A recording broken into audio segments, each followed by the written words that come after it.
alam do pute jude sikime jipia tu man ki nang lam ni phan saro pre kang hon ni phan nang do pute lasi than ta mi kang hon do ti lasi than ta mi kang hon do ti lasi than ta mi kang hon do ti lasi than ta mi kang hon do ti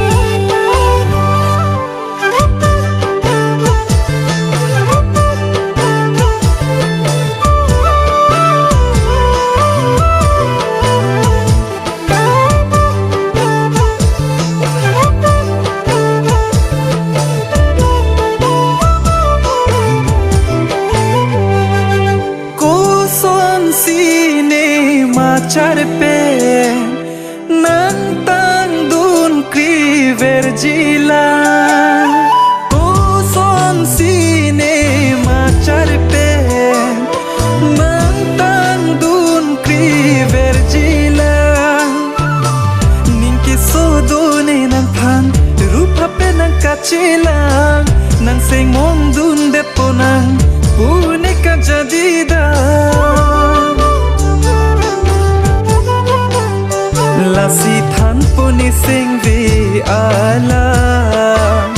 kang hon a ho do ni na pha lasi than puni sing vi ala kang hon a ho do ni na pha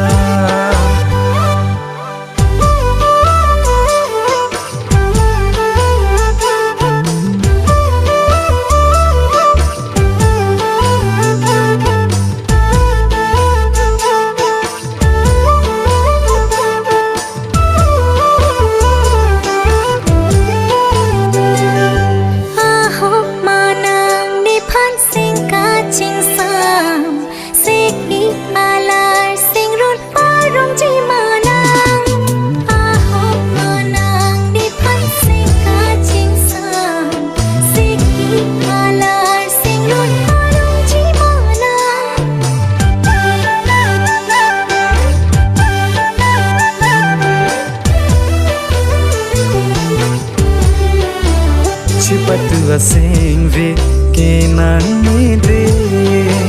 juji alam do pute jude sikime jupu atuma ke nang lam ni phan saro pre kang hon ni phan nang do pute lasi than ta mi kang hon do ti lasi than ta mi kang hon do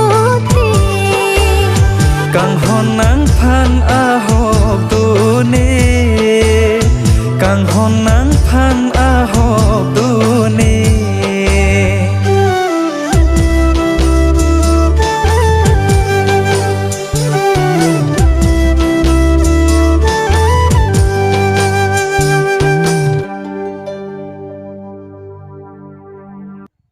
Pardon, kado kawe phanta nani tumjong si labang so video kelang pening stam polote like share comment subscribe tene iwinon la pen ke chok che kili le do am sta nang pakeng pon po pusi ni thelok kardam